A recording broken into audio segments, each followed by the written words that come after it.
Welcome back to Beyond the Buzzer. Man, we got a special one today. I can't wait. Not only do both of our guests represent the women's national basketball team here in Jordan, and not only do they both already pursue passion projects off the court, but we got them both in person. You know the drill though. Before we introduce them, Sam, what they got to do? Follow us on Beyond the Buzzer, Pod 13, Instagram, YouTube, and all podcast applications. Let's go, baby. Let's get it.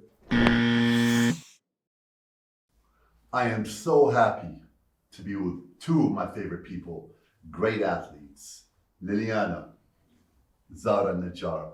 How are you guys today? We're doing great. How are you? I'm doing wonderful. How are you guys doing? Good. So happy to get you guys here. So happy to have you guys. I'm so excited for this show. We got a lot of things to talk about. And first thing I'm going to dive in, 2021 championship game. The place is rocking. Packed house. I was there. I witnessed the whole thing. Who was it? I actually stood up because it was rocking. And I was feeling the energy. I actually watched online, to be honest. Did you? Yeah, I did. When the national anthem was going on, and you guys were just standing and looking up, 5,000 people, I think, were in the arena at the time. 6,000. Not counting the ones that were watching it on TV. I didn't know women basketball existed prior to that. What was going through you guys' head? First of all, we didn't either. Like, that was a shock for everyone. I was personally, I remember during the national anthem, I had my hand up, I had my eyes closed, and I was just telling myself, focus, please focus, because the whole time I was just getting goosebumps. Because we're not used to that, right? We are not used to that. Right. When the crowds were saying Jordan, the ground was shaking. I was like, what is that? I don't know what that feeling is. And so the whole time I'm thinking, please focus, we gotta win for these people. Didn't happen. What was your take on it? It was very tough actually, especially when we were standing behind each other and I had my hand up and I was like this on my leg the whole time. It showed that I was stressed, but at the same time I was telling myself the same thing. We need to stay focused, we need to start off good, we need to at least show this country that we're gonna fight, we're gonna play with heart. And I really hoped we won this one, but I think it just fell off. I was actually total opposite. I was so damn excited. You guys have no idea. I'm like, I can't believe I'm standing here, a proud athlete, to see the place so packed. So many people there to watch you guys. And all I cared about is a great performance. I didn't care about you guys winning or losing, but I was worried of one thing. Anytime an athlete plays in front of an environment like that for the first time, it can go against him right away, real quick. And I felt Lebanon use that to their advantage. And I had a feeling like they knew that you guys were not ready for that crowd. Were you? Honestly? Honestly, no. Obviously, It was too much. Obviously, we weren't used to that. Like the biggest crowd I've ever played against was like, what, 300? I agree. And that was, and it's all friends and family. Like 300, I could tell you the name of every person in the crowd. True. And so this was a whole different experience, a whole different level, and to do it for the first time, in our crowd, like home court, in front of so many people, it was just a completely different experience. We couldn't stay focused. I think what that tells you though is that not only in sports, I think any time in life when you get to a situation where you reach a sort of semi-accolade, you gotta remind yourself like, I'm supposed to be here, right? Because I can tell you now, by the way you guys are speaking, you guys felt like the Lebanese team came more prepared. And so I can imagine those women all telling themselves like, we're supposed to be here. And as soon as you show somebody else a sign of weakness, maybe a hand tapping on the leg, honestly, elite athletes pick up on that kind of stuff. Yeah. So it's a sign for, outside the court as well. It's like when you get somewhere, it's like, make sure you're telling yourself that this is where I'm supposed to be. It was literally the first 5 minutes of the game that did the whole difference in the whole game. They had the momentum, we didn't. We couldn't hear each other from the crowd. We were very stressed. We were calling something, someone was in the wrong place. We were not helping each other out. And it started, the score was 22. And this was when things were falling on our end. We mentally crashed, even looking at the coach like, time out, coach, anything, talk to us, bring us back to life. Because I remember as soon as the game ended, I was like, please, I wish I can play it again, right now, with the same crowd. And I was 100% sure that we're going to do much better. Yeah. I don't think there's a worse feeling in sports than that. Right. Is when the game just gets out of your hands like that and all of a Right. sudden you realize like, if I could just do that one more time. Right. We just couldn't snap out of it. But I don't think the way you guys talking about it like it was a negative thing, I think it had a lot of positive. For sure. I think you guys inspired a lot of women that day, a lot of young generation. I mean, you guys inspired me. I just didn't think you guys could pack a house like that. I was so proud of watching you guys. Now I want to hear a little bit more about playing with a WNBA star, Natasha Cloud. Her being on the court during that moment, that game when I knew she was on the court, I'm like, there's no way they can lose this game, first of all. She played in front of a crazy crowd like that. She's from the States. Yeah. She's on another level. She's not going to let this happen. Guess again, Lebanon was well prepared for her, and they knew that they wanted the local girls to beat them, not the import. Elaborate more about playing with her and that game. Zara has to tell you first, the first day when she met her, when she walked into practice. I was starstruck. I'm a big fan of hers. So Right. I remember when we were in practice before she came, Right. when coach told us that she's going to be our pro player, and he said her name, and I just laughed. I was like, "You're joking! Like, there's no way." Right. And then he said, "No, really." And right from that moment, I was so nervous. I'm completely. She's a girl that I watch every other day. I follow her on Instagram. I know everything about her. Like, I'm a big fan of hers. And so when she came to practice, I had a very hard time going up to her to say hi. But she made it seem like she was just another person. Right. You're still nervous talking about it. No, we're good friends. I can blackmail her now. Right. We're really good friends. But yeah, she. I think the first time I heard that she was coming to play with us, I thought of her numbers, her legacy, her basketball career. What I didn't realize is that her impact on the team is going to be a lot more than just that. Wow. What Tosh was able to do was each and every one of us was going through a hard time in our basketball careers for a lot of different reasons. Right. And so we were having kind of a rocky relationship with the sport. Correct. She was able to come in and kind of help each one of us fall back in love with the game. Right. That's number one. Number two, made us feel that we could actually do this. Wow. She gave us so much confidence, each and every one of us. She gave us so much, I don't know what the word is, but like all the tools. She gave you Fire. that push, that That fire push, that you yeah. guys needed. Yeah, that fire that, you know what, we can do this. Like, Right. we can beat all these teams. We can get to the final. And to be honest, even in the final, like, remember during halftime, the speech that she made? It was a killer speech. Was it? Honestly, if it was, I wish someone recorded it because it would be out there in like top. Can we get a little piece of it? Top And speeches. can you give me like a sentence, something, a quick statement? I can't. Can you remember? I can't remember the exact words, Right. but she was telling us, like, just don't look at the score. We believe in each other. Let's do it for us. Wow. And like the way that she was saying it, like it was Right. like you could tell the energy that's We coming felt out of Her her. energy is unbelievable, by the way. Honestly, I feel like Tosh was helping us on and off the court. She Right. was more of a friend than just a teammate, and she really bonded with us. Sometimes when players come from abroad to join the team, they Right. stay in their own zone, they stay alone, they just come to play and leave. Tosh was actually the exact opposite. She was one of us. She was sitting in the room together with us. She Right. was going out with us. She even extended her stay just to spend some time with us and be around I us. thought she became Jordanian by the time she left. She's She actually was literally. Jordanian. But And you, look at her, what she's doing right now. but I'm you so guys proud of her. actually helped her fall in love with the game again. Yeah. Because she told me she wasn't in a good place either prior to coming to Jordan. Yeah. Can you guys tell me a little bit more about that? I think it was the whole energy in the team, Right. how much each one of us really wanted this so bad, and we really wanted to make it work. Right. The way we were playing on court and the way she was making everyone look good. She wasn't just the type of player that was scoring 30, 40 a game and just carrying the team. She was making everyone score. She was Hold up. She was killing. She was She cooking was, everybody. but she was She was cooking everybody. she was definitely cooking, Right. but she was literally making every single one of us look good. She Right, she left did, with I like agree. Yeah. We came up because every game we played when she was with us, at least 3 other locals had double digits. True. I mean, she was Yeah. all around Yeah. player. She was Yeah, phenomenal. and that's not something that you usually get. Right. True. her defense. If she wants to lock Oh, someone up, it's God. over. I feel So sorry. she did everything. She did everything on the court, off the court, everything. Wow. Mm. So I have a question. I'm gonna start with you. How did we get here? How did Zara get here? How did it start? The whole basketball, sports. How did we get here? God. All right. Tell me. So I'm the youngest of 4 girls. Okay. My eldest sister, Rend, she's 10 years older than me. She used to be, she still is, the person I look up to. Right. And I kind of wanted to do everything that she wanted to do. So, for example, she's sitting on the couch, listening to her Walkman, reading a book. Right. As soon as she goes to the bathroom, I go sit the same exact position, wear her T-shirt, read the same book, even though I didn't get it because I was much younger. And so her favorite bands became my favorite bands. She loved reading, so I loved Wow. reading. I wanted to do everything that she wanted to do. Right. And she happened to play basketball because my dad kind of pushed her into the sport. Okay. And so because she was playing basketball, I wanted to do what she was doing, and that's how it all started. My first basketball number was 14, which was her number. Okay. And this was exactly why. Like I just wanted to be her. Wow. And then basketball became it after that. For sure. And when did you become serious about it? I always felt like this is funny. When I was a kid, I was serious about it. Just me and myself, right? So if I had like the little, the basketball, the little hoop that they give kids. Right.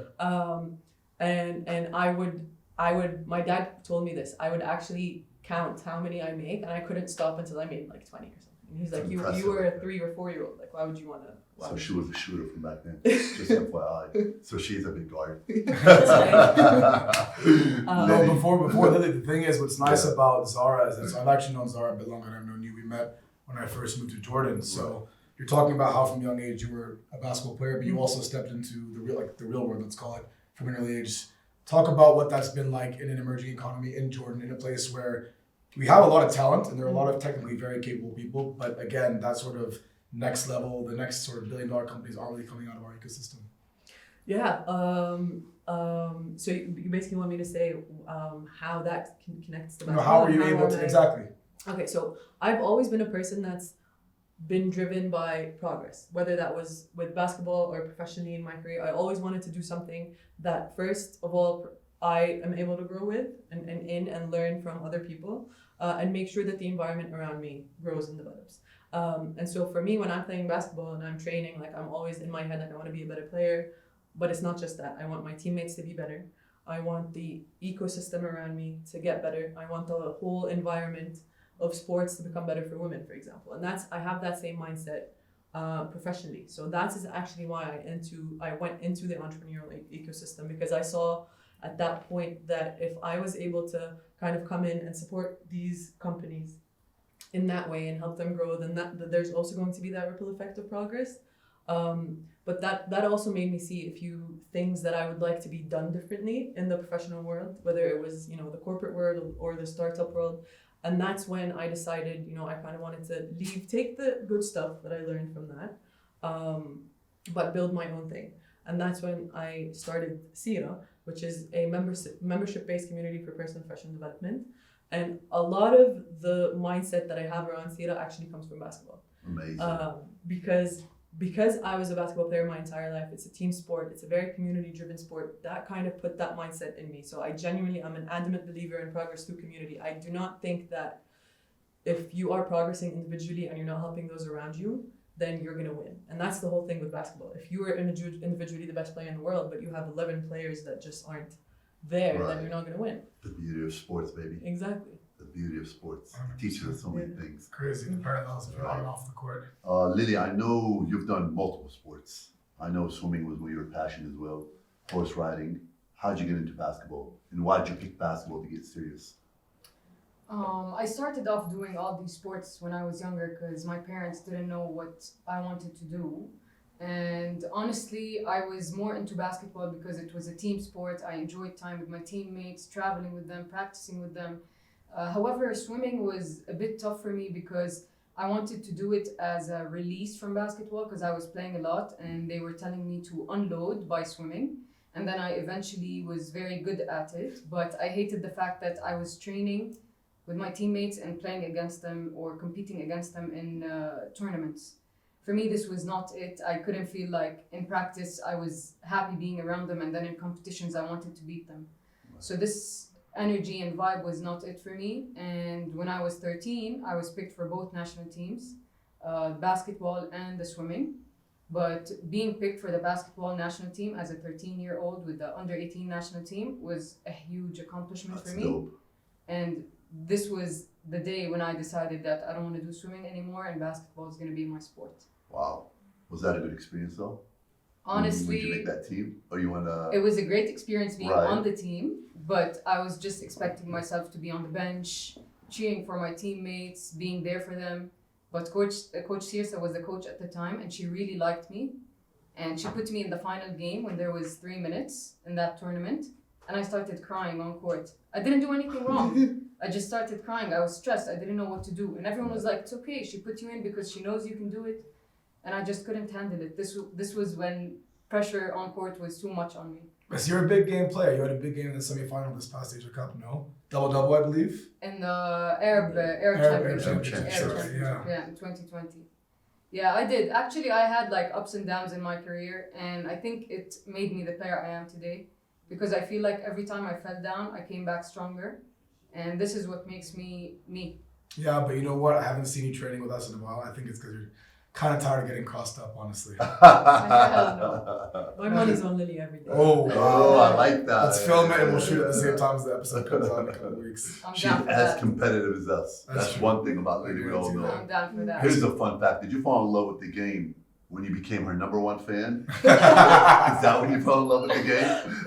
Honestly, I grew up watching so many players. Right. You were one of them. She was one of them. And I was a great fan. Right. I didn't text you though. You did. I did text Zara. That's I did he text. told me you were fangirling. Right. Yeah, I was texting her on Messenger. I'm like, hey, I'm your #1 fan, and I wanted to be like her Right. because I grew up watching a lot of basketball. I wasn't the type of player that just plays it. So yeah, definitely, I fell in love watching my idols playing. The craziest part that we athletes, we have no idea how you can touch another player. It is beyond me. Like at times you think you're just on the court, but you don't realize there's some kid or some girl in that corner watching you Yeah. and fall in love with the sport. Like that's why I always tell athletes, you gotta carry yourself professionally and you gotta always like stay on top of your game because at any action, you know what I mean? Like you can either take this kid to one direction or the opposite direction, you know what I mean? It just means so much. I remember the exact person that made me want to take it seriously. Right. And it's crazy that kind of impacts. Until you said that, I didn't realize that there was one person. But as soon as you said it, it clocked in my mind that there was a kid called Devin Van Noostrom, played on the British national team, out of this world. Ended up having a bunch of ACL injuries, but he was like 6'2" point guard. He was yamming on 6'11" dudes. Wow. He blew up big time, and then again just got the injury bug. You know what's crazy? I played in this country. I came here in 2004. And literally I played till 2016 when I retired. First basketball game of women basketball I've been to was when I was invited to go watch Faye's girls team. Although I used to practice at Orthodox Club in the morning at 7 a.m., I had no idea they had a girls team. I had no idea we had girls league. I had no idea what was going on. And I remember the first game I watched, Faye's versus Orthodox, and I watched two. And I'm like, somebody need to unlock this body and somebody need to unlock her game because her form is good, but she is missing a lot of fundamentals in player development. I want you to touch base on that stuff. You've been playing with the same club for so many years. They've seen talent. Why they weren't able to develop that talent to that level? And is it because of the instability of the clubs that's going on here with the federation, with the club, with the management? It's beyond me. Tell me, I want you to elaborate more on that. I think there are a number of reasons. I'll start with the basics. For the longest time, we had no idea what personal development for basketball players was. That was just not a thing in Jordan. So we had, we just had kind of the system, the coach, and then everything else you kind of figure out when you're playing pickup games in Orthodox Club or in Nadi Siarat or whatever. So a lot of the things that we picked up was just us trying out things. So there was no fundamentals. Okay. The other thing was I was always tall. I was always one of the tallest girls on the team. And Sit in the post. Get her in the post. yeah, exactly. And you love to swing your bows. Yeah. That's what they do in Jordan. Yeah. Tall, get her in the post. Exactly. And not only just I don't mind playing the post. Right. But when I was the kind of player that would come like an hour before practice to just kind of do my own thing, and I would be doing ball handling because I didn't know how to dribble the ball or handle the ball, and my coaches would literally scream at me when they saw me. They're like, "Go do your drop step, go do your shot." Which like I want to be able to do other things. Right. And so there's also that reason. But I think the third reason, which is for me is the most important, and I think it's a systemic thing, and this is worldwide, I'm not just saying in Jordan, but men's sports in general gets invested in based on potential. Right? So they see, I see Sam. I see Right. there's potential. I'm gonna do whatever I can to give him the right opportunities. Correct. I agree. For women's sports, it's always been we invest in you based on achievement, not based on potential. When you start to achieve things, maybe I'll start giving you money. Such a great way to put it. Yeah, it's very So well true. articulated, by the way. Very well. So do you I feel like actually after, agree. I'm just sorry to interrupt, but after you said the 2021 final was sort of the peak of Jordanian basketball for women. Yeah. So do you feel like that investment that you're talking about has been made since then or No, this was exactly the third point I was gonna say. In Jordan, is even after achievement, even after you earn it, even after you achieved and you have the basis to say, come put money in me and invest in me, it still is half-assed. It's still not there. It's still not 100%. And that's where I'm at now. That's why I'm ticked off and I don't know what I want to do because Right. I can't keep doing this. Like I can't keep giving it my all Right. and then kind of having the institution or the systemic things not giving us that last push that we need. And this was something that I saw consistently, whether it was federation or clubs, especially when I was at Orthodox, Right. that wasn't there. And I wouldn't say it's, I wouldn't name people in federations. I wouldn't name Right. people in the administration in Orthodox. It's the system. It's the system. 100% system. It's for sure the system, and that's the thing is that game in 2021, like you had 6,000 people show up to a women's basketball game. Should have went gone up, baby. Only way you should have went. Well, the went thing up. is also they shouldn't give you the last push. They should be meeting you halfway. So even the way you're saying it is like you're so conditioned to what you're used to here in 100%. Jordan. But that's wrong in itself. Yeah, exactly. It But should be that more is the mutual game. effort. Yeah. So if I'm not even saying this like as as a female athlete. I'm saying this from a business perspective, Yeah. right? You had 6,000 people show up to a women's basketball game that prior to that no one gave a shit about. Can I say stuff like that? Yeah. Everything goes on the show. Don't worry, don't worry. That no one literally gave a shit about. And all of a sudden, you have 6,000 people that are coming just from one tournament, just from one single tournament. You had this many people gain Right. interest. Any smart business person would be like, this team is brandable. Like I can make money out of this team. I can help them grow. So that's what ticked me off the most about Asia 2023, this last tournament, because that should have been the point. Is I will forgive you for not investing in me Right. based on potential, because that's how unfortunately the world is. I will not forgive you for not investing in me after I proved achievement, after I got to the final and I had 6,000 people coming up and watching me and the rest of the team. So can we unpack that for a little bit? What between those 2 years did you expect to change and what didn't change? You're saying it was frustrating being in 2023. I know you still had a WNBA player come and play with you guys this year. She balled out. Right. So right. what's missing? What do you think? Honestly, I think it's the program as a whole, because they did send us on camps. They were 2, but they were short, they were quick. The team was not always together. The coach at some point was with the under 16 team. They had the same staff do both teams at the same time. And both of us had tournaments in the same 3-month period. So it was a little bit tough because the coach couldn't keep up with both. I don't want to blame one person. I would blame the federation as a whole, honestly. Because 2 years ago, we did prove to everyone, even though the federation themselves didn't believe that we were going to reach the finals. And we know that they hosted the championship because it never happened and Jordan never participated in Asia Cup. So they just wanted to host it as a participation. So when we shocked the world, they came to us in the locker room, one person from the federation, I don't know if you remember, and they wanted to give us, or he wanted to give us a motivational speech, and he was like, listen girls, we've been begging sponsors to be there for you guys, and you made it to the final, and we want them to stay with you guys, so you gotta win this game. And we're like, Can I interrupt That's the for a approach you're second? taking. I want to interrupt on this. I don't know what it is in the Arab world, especially in Jordan, where presidents of clubs, federation, vice president think they can just come in the locker room before a game or at halftime and give a speech. I had that. I don't point. understand it. I hate it as a player. One thing I didn't allow it in Zayn, no. As a head coach, I don't allow it, and I hated it.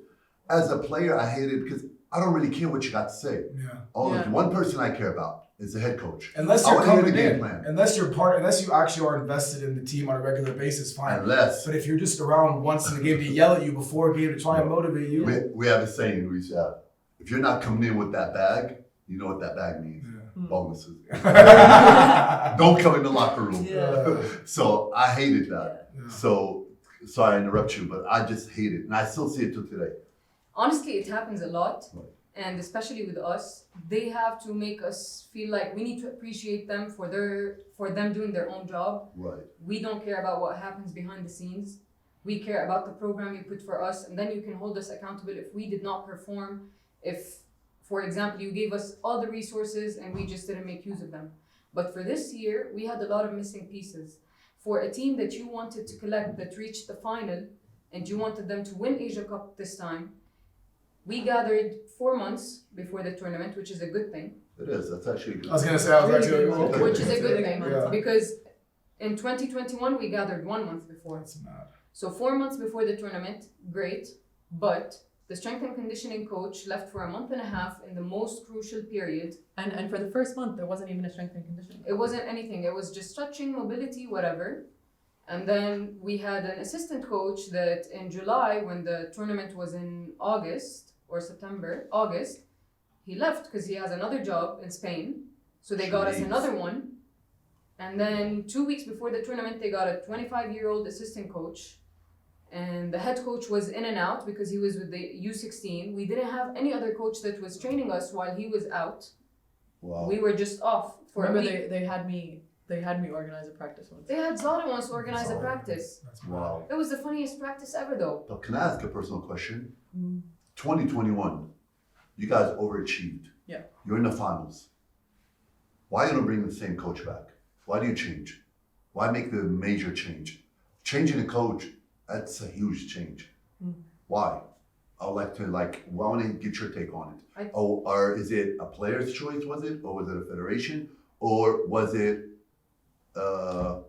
what's the word I'm looking for? Was it a common Mutual, yeah. this choice where players and federation decided the head coach needs to go? I would like to know. I think for some reason, the federation thinks that if they get someone from abroad, regardless from where, somewhere not in Jordan, they think that they did something better. Right. No matter what his CV is, what he actually achieved, they just think that someone from abroad is a better candidate from anyone here. They didn't even have an assistant coach that's Jordanian on the team. It was nothing. We had a Serbian strength and conditioning trainer, 2 Spanish coaches, and that's it. However, I think the decision was made when in the final game, no adjustments were made. Us and the coach were not on the same page. They just judged off of that game. And I think also because only 2 clubs were involved, 2 clubs, and players from these 2 clubs were involved in the national team. And this coach was a head coach of 1 club. Everyone saw it as some sort of bias because he would definitely or maybe be more biased towards the players that he knows, the players that he trained. So it was a little bit of everything. You know what's crazy? Me and him were talking about before you guys got here. I told him, till today, I have no idea how you guys motivate yourself to play. Because I'm looking at your career and I'm looking at your career as well. Nothing has changed. Nothing at all. Like, if we go back 10 years ago and come back to today, it's the same shit. Like, nothing has changed. Clubs haven't changed. Federation haven't changed. The system hasn't changed. You were saying there's only one team now. But then now there's only one team, and God bless him for still having a team. Yeah. Like, what motivates you? I would have walked away a long time ago. That's a very good question. Like, I'm serious. Like, how could, like, honestly, sometimes when you guys come in, I work you guys out. I always think, like, when I'm giving you guys instructions, I'm like, what do I say? How do I keep the motivation going? Yeah. Especially when I know, like, now, what's next for them? Are they going to have a league? We don't know. Are they going to go to Arab Championship? We don't know. Is it going to be a tournament? You don't know anything. Yeah. So how do you guys stay motivated to, like, because you guys actually, what I saw from the women, most of the women, you guys invest in yourself. You pay for your training, strength and conditioning. You pay for your player development as well. And yet, you guys don't get nothing from it. So why? We end up paying more than we make. So why? I will tell you personally. But first, I do want to say something. You said that nothing has changed. 10 years ago, there wasn't even a national team for women. So the addition of a national team has been, for me, very motivational. But the national team doesn't make you guys survive. You guys can't live on that. Oh, no. It can't be. Yeah. I'm talking about, like, why do I want to play? It has to be a club. It has to be a motive. Yeah. Okay, so the first, up until I would say 25 or Right. 26, I was just so in love with the game of basketball. Okay. I didn't care about the money. I didn't care about anything. All I cared about was when I was playing, there was a feeling that it was a sort of euphoria. It was a high that there was no way on earth I could get that same feeling. Right. That changed and ended abruptly at 26. That was when I started getting involved at an administration level, or trying to build a program for Orthodox, for example, Right. or dealing with federations, or dealing with kind of the whole sports ecosystem. Right. For me, I was in kind of I thought sports was a utopia, kind of what you put in, you get out. Right. It's hard work, it's equal. And then I realized it's just as damaged as everything Right. else. And that's kind of when I lost that infatuation with the game. Right. So what kept me motivated is I've invested so much into this. I've compromised so much. I've sacrificed so much for this game. I love it. But because of all the hours I put in, I need to achieve certain things. Right. Like I'm not gonna stop before I win certain things. And I didn't say like I'm realistic. I didn't Fair. say I want to win the World Cup. I Right, didn't say right. I want to get to the WNBA. I said I want to win an Arab Championship. I want to get to FIBA Division A, and I want to win West Asia tournament. These Amazing are goals, these right are there. my goals, and that's what kept me motivated. Is Right. I've already put so much time and effort into this. I want to make sure that there's a certain legacy there, Right. and not just for me. Like if we start doing this and we achieve this, then it kind of puts the message out there that there needs to be investment in the younger generation, Right. so we keep it going. Right. Where I'm at today is because of how frustrating it has been with me, for example, for this tournament, and I think you know this the most. Like I haven't been this physically, technically prepared. This last tournament in 2023 that we just played, It's the best I've seen you look. I was in a while. I've never been more prepared. I've never been more ready physically, tactically, technically. I was just 100% there. Mentally, I was all in. It was all I could think about for 2 years was FIBA Asia, getting to FIBA Division A. And us not getting there really took a part of my soul was gone, because we were all there. Like the 12 of us, where exactly where was I? Right. Where, I'm getting emotional. That's why where This I is was. tough. This is tough. And so because the program didn't meet the effort that we put in, we weren't able to get to Division A, and that's where I'm now losing that motivation. I hope I'll try to find it and go back, Right. but I have that's no doubt you will. I feel like you're the kind of person that, and it's very common, right? You set your mind towards something, and you sort of almost get there, and so the initial response is like, I didn't do it, I shouldn't do it again. But then you kind of sit and you mull for a little bit, and then you get that itch, like, I still got something left in me. Right. Right. And it's coming from someone who's also retired and who thought he was done with the game, and now, like Sam will tell you, I mean, every morning I'm talking a lot of shit. I'm moving better than I've ever moved. It's Right. because like sometimes you gotta step away to remember what it gave you in the first place. And Lily was saying this before, and she articulated it so well, and I'll let her say it now. But like, even if you don't have a goal, like to play professional sports, to make money from it, what you learn playing sports, waking up at 6, coming every morning, whatever it is, the camaraderie you build, the discipline, that stuff is priceless. I don't want to take your words out of your mouth, but I mean, go for it. I think what motivates me about this game is way beyond just competing. I think that it changed me as a person. It added so many things to my characteristics. It made me a much tougher person, let's say mentally, physically, everything. But this game has been like something so close to me that it actually breaks my heart whenever I do not achieve what I want, or if I drift from the path that I'm on. Like I've came to you several times that I don't want to play anymore, or I lost a game or a tournament and I came to him and I was like just crying, I don't want to do anything anymore. It hurt me. Right. But at the same time, I kept on putting the effort. I had 2 setbacks, but at the same time, I always came back better. I hate the feeling of I see myself here, but I give up here. I don't want to quit. I want to stop when I feel like I left a legacy, that my name in Jordan is, when you say men's Jordanian basketball, you think Sam. I want this to be the same for women's basketball. I want to be remembered. I want to leave something for the younger girls to look up to feel like there's nothing that can stop you, no matter what obstacles you face. And I'm trying to pave an easier way for them to achieve what they want to achieve. not just on court, off court, everything. I just want them to unlock their potential and be able to achieve for women's basketball and for Jordan, because I've really wanted to do this. And every time I think I'm 26, like, damn, I just lost some years of my basketball career. I wish I'm younger and I'm doing the same thing what I'm doing right now.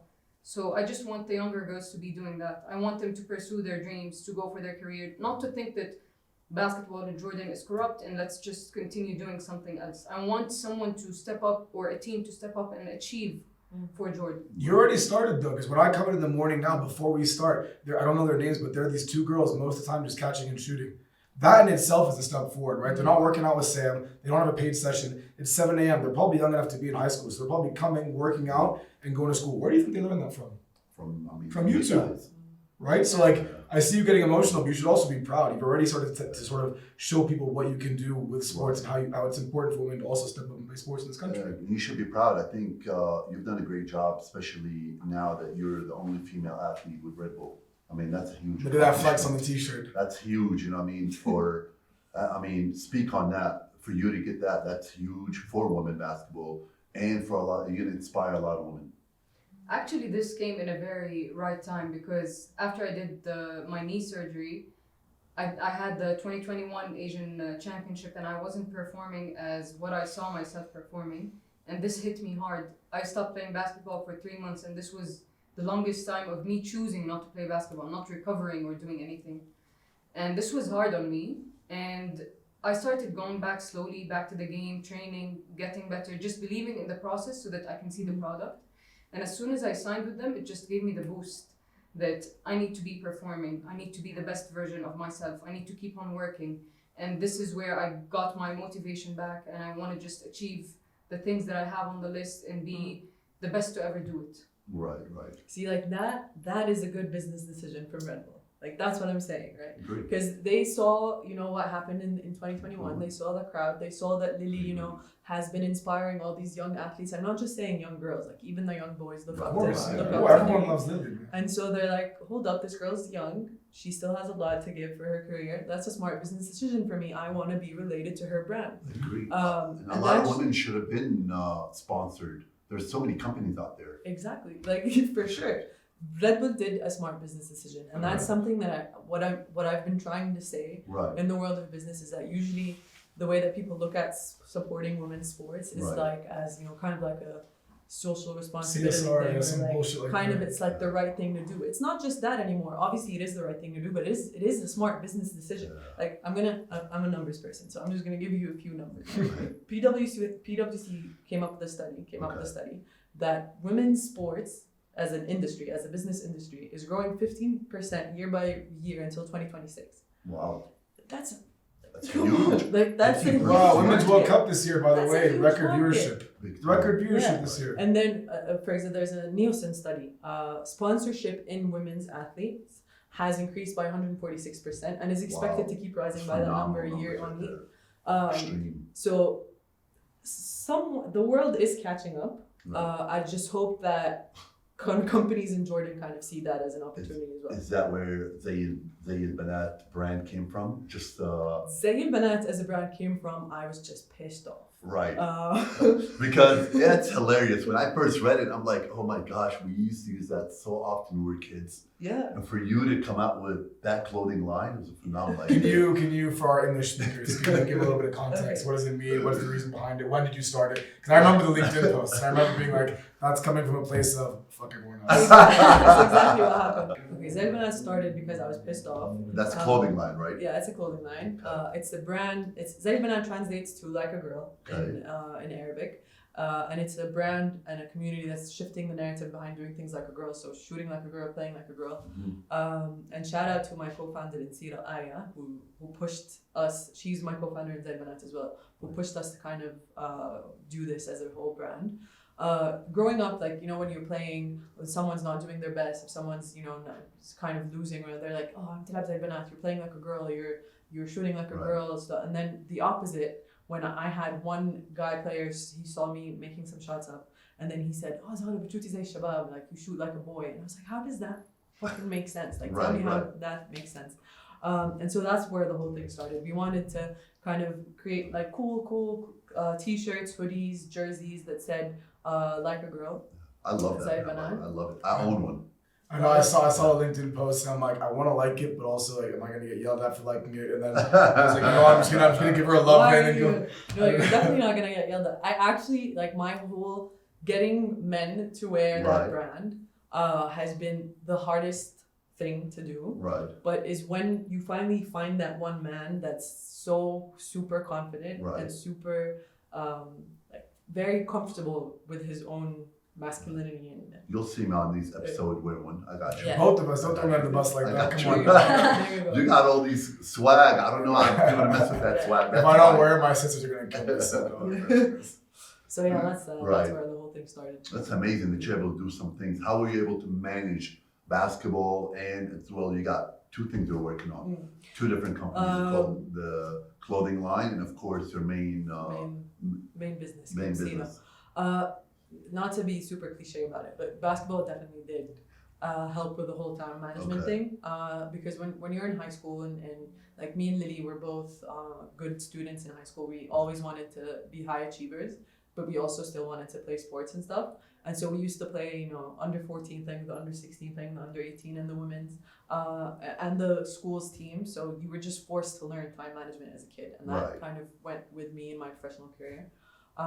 So I'd say really time management. My social life does take a step agree. back a bit, and sorry to my friends, but they understand and they It's tough. appreciate.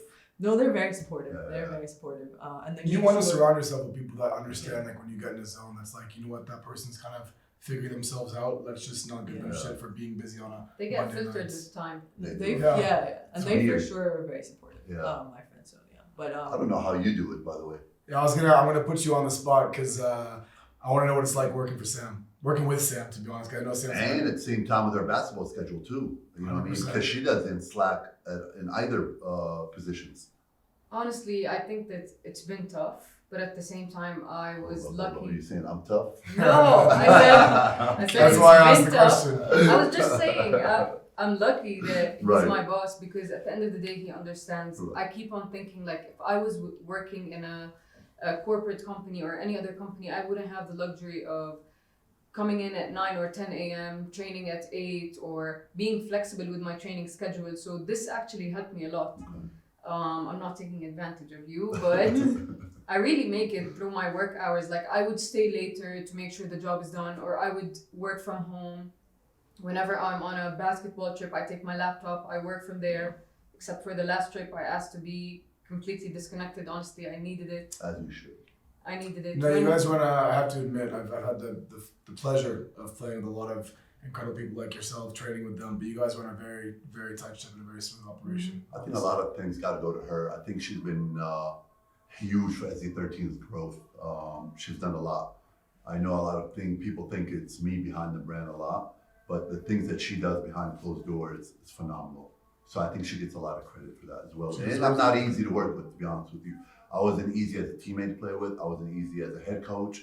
And I'm not easy as a boss either. I don't like calling myself a boss, but I just have always high expectations. I was about to say, when you demand excellence, you can get away with not being easy, Right. and then the people that know how to work with you will stay Right. around, and the people that don't won't. Right. And she was able to tolerate it for 7 years. I got the best of both worlds. Like he was my trainer and he was my boss at work, so I got to see him, I got to know him personally, and I know that he has no bad intentions, whether it's on court or in the office. And at the end of the day, I salute him for picking a young female, to lead a group of men that are older than me, old-fashioned, for me to run the business, to come up with my own ideas and actually implement them or convince him. So him trusting someone like me to do it was the biggest motivational part about it. It made me want to do more. In COVID, I did courses. I was like, okay, we don't have a graphic designer, I'm gonna fill this spot. We don't have someone that can help us in business development, I'm gonna take a course, a certificate, I'm gonna fill this spot. Although I finished with civil engineering from the University of Jordan, and it has nothing to do with what I do right now. But I always connect things together. I keep on telling him that we have no problems, only solutions, and we keep on moving. Yeah, so Lily wears many hats at SD13, but the one, if you guys want to understand why we all look better than we actually are on camera, Lily's behind the camera every morning, every session. And so we love you for doing that. She's behind everything. Seriously. It's funny she was talking about women like behind these positions. I think you have a crazy numbers. Crazy number, yeah. Tell me about that. So in Fortune, did you hear the number? So in Fortune 500 companies, Right. women in C-suite positions, 94% of them used to play college and high school sports. That is crazy number. Yeah, it shows you the kind of character that sports builds. I know what I'm hiring now. Well, the thing is, like we said at the beginning, I think that's what the point of the podcast is, right? Right. It's trying to articulate that you don't have to be elite at a sport for it to change your life in a positive way. Being around other people, learning how to play in a team, learning how to lead, learning again that discipline Right. will set you off on a good path for life. Yo, what's that thing I'm hearing? Why you always getting pranked and people scaring you? What is that thing going on?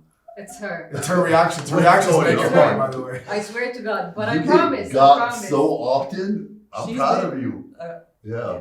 This is one Right. of my skills. Like, You're honestly, pretty good at it. I'm You really get her. passionate. Is any acting going on, or you actually are really falling? for No it? acting. I was once very mad that I didn't want to talk to her anymore, and I'm like, Zara, khalas. No, this is enough. Just move away. What's the khalas. worst prank you've done to her? Oh, that you they're can not say- bad. They're not bad. She said she's gonna do a compilation that you guys are gonna see. I'm a huge fan of pranks. That's That's- one thing yeah. I did a lot with my team. My sister gets it way worse. Than She her. does? Way Okay. worse. The thing is with Wes, my sister, with her scares, Right. is that I can't post them anywhere because Right. there's a lot of bad words there. Oh my gosh, man. That's the things I used to do to my teammates as well. But we So- got her once too. You did? What about We if did. What about if I Snake. tell her underneath her there's like yeah. snakes and ants and roaches? Yeah, Would you see, freak that's out? no, that's my thing. That's your thing? That's my like I So can't if do I tell you snakes, like insects. some ants gonna come out from right behind you and Not roaches, that's This is normal. my- Sam wanted to get plastic bugs and put it on. I can't do that. We Remember, once actually got a rubber snake Right? and we put it in the shower and she was going in the shower Oh Yeah. Lord have mercy. That's and it went down unbelievable. from here. Oh my gosh. So we got one way we end our episodes with all of our guests. Right. I'm gonna ask you both the question. It's not meant to, I don't want to put you on the spot. We don't want to put you on the spot to sort of give specific advice, but for you guys now, people who both embody what it means to be on this podcast, people who are doing, the sports side of things and also outside, what does success look like for you in 5 years down the line once you're done with the game? For you a bit longer, obviously. And secondly, if you could give one piece of advice to anyone listening that you want to inspire, what would that be? Success for me can come in so many different forms, but in 5 years, I do see myself taking SD13 somewhere beyond Jordan, outside of I Jordan, love giving that. back to different communities, different countries around us as my professional career. And in sports, I hope I end up playing somewhere abroad as a professional player in the Middle East or in the Gulf, at least to start with, and maybe move into D2 Europe teams. And advice that I would like to give the younger generation is that make sure you continue your education because you need to always have a backup plan. Because at the end of the day, sports is fun and it's nice and you can reach to places, but if you do not have a backup plan, it's a dead end. It's well said. Well said. what were the two things you wanted? What does success look like for you 5 years down the line in terms of all the different projects you're handling, as well as whether or not you want to go back to the game? And then one piece of advice for any of your listeners. Okay. So what success looks like for me? Success, I think, like Lily said, it kind of comes in different shapes and sizes. But I think the most important thing is success for me is to be happy, to create wealth that family can build off of, and make sure that impact has a ripple effect to everyone around me. And that kind of mindset fits in with basketball, with Sira, with Zaid Manat. With Sira, if the members, if I'm able to create wealth with Sira and my members are able to grow and create their own wealth, for me that's success. For Zaid Banat, if I'm able to create wealth using that brand, but shift the mindset of the people around me to see like playing Zaid Banat is not a bad thing, it's actually badass, then that's success.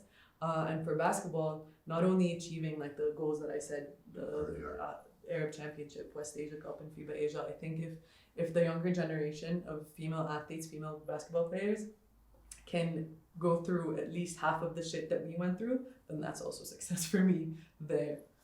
So Chili House is not on that list at all. This is a comment. I heard you love Chili House. If Okay, so here's the thing. Tell me. If I create the wealth that I want to create, Right. I'm gonna bite you. That's ridiculous. My biggest.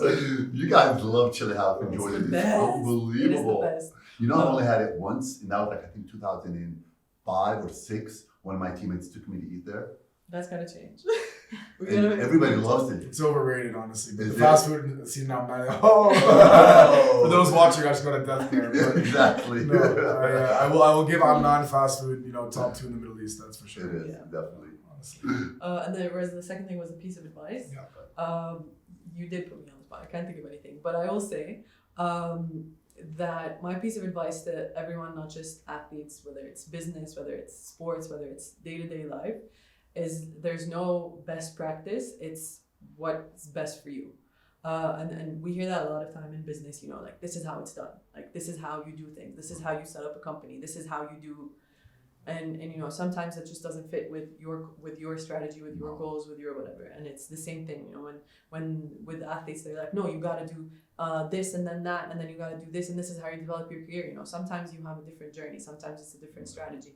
Sometimes it's a different workout for you. And it's just kind of listen to your own voice and keep going. I think that's so powerful. Right? You can have a macro goal. Your goal can be to get somewhere in 5 or 10 years, but my direction there is different than yours, Right, different than right. yours, different than yours. And I think sometimes you see what you think is a blueprint for success, and you want to copy that, and you want to emulate that, and that's just not for you. So actually, I think that's a very good piece of advice, given that you're on the spot. You're right. My appreciation, my love for both of you guys. You guys have no idea We're so how happy about I this. am. I appreciate you guys. I always got you guys back. Love you guys. Thanks for coming. Thank you. Thank you guys. Appreciate it. And thank you Thank for you doing guys, things thank like you. banana. Thank you guys. Thanks for tuning in for another great episode. Sam, remind them one more time. Make sure you follow us Beyond the Buzzer 13, Instagram, YouTube, and all podcast applications. Another one down the drain. Let's go.